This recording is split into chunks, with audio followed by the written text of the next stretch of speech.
Ito na yung CR ng kasambahay. So, nag-install na sila ng toilet bowl. Yan, nakataas na rin lahat. Sa loob ng CR. So, di ko lang makita na may mga black. Pero kailang using mga black din. May line na rin, na makaabang na line para sa shower heater.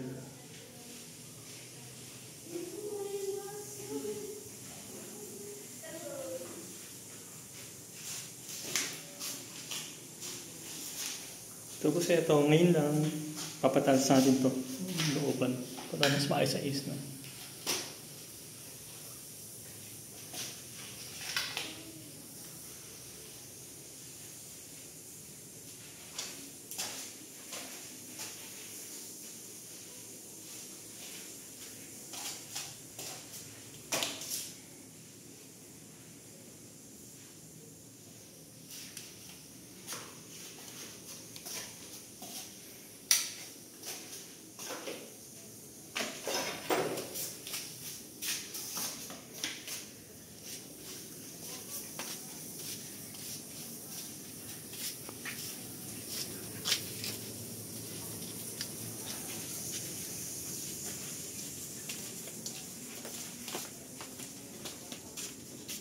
Ito naman yung dirty kitchen, no?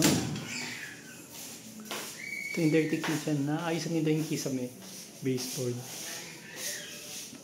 So, ito na yun. Kailangan matiyo na lang. Tapos na to. Pinto. Ayan.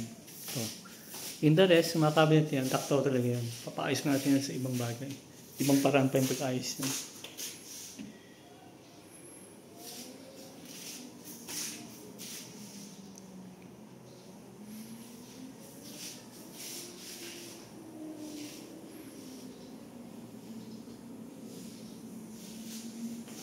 May amoy pang konti.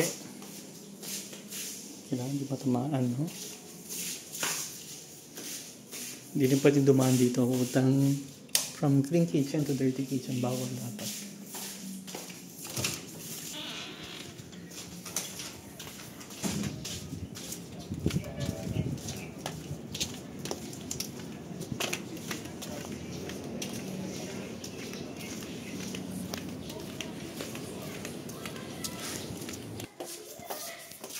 Ito naman yung CR ng ikalimang kwarto.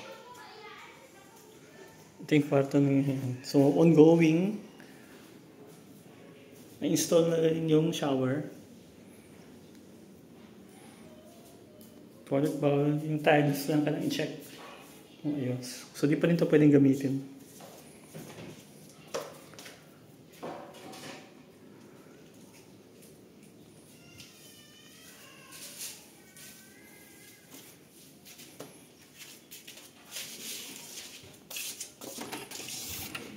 Ito naman yung master. So, ito yung third room. So, sinanding na to. Yung narap lang, sinanding. Inayos yung mga dapat maayos. Ay, hindi pa tapos. Ongoing pa. So, may mga iba din na sa sanding.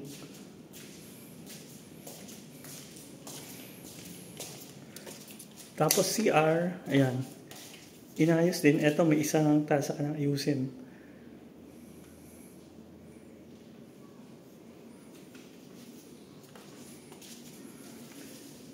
Tapos yung hagdanan paakyat sa kisame, ginawa nila mas tagilid ng konti, hindi na masyadong diretso. So, ayan.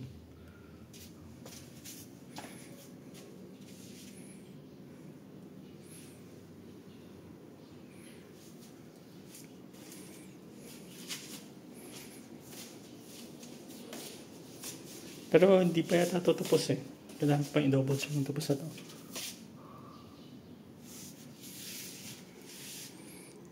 Parang nakaangat, no? Parang nakaangat yung kahoy sa ilalim.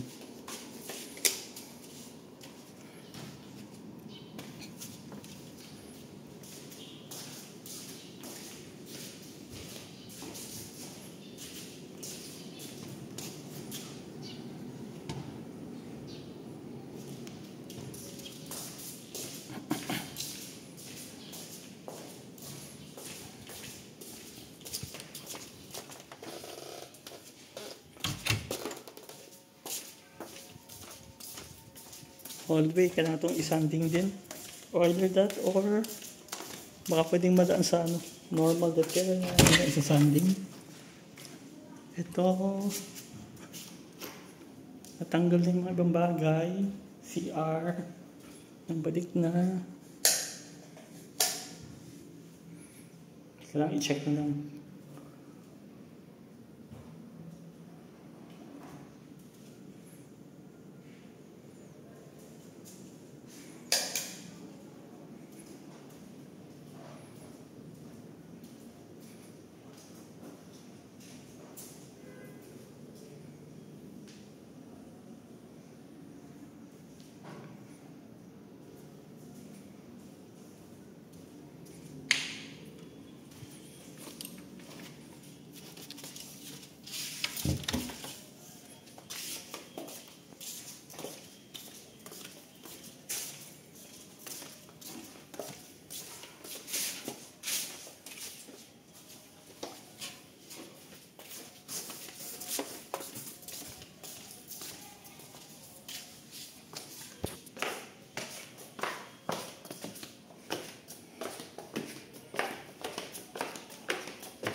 Ito yung side ng clean kitchen. Wala pa nagawa dito.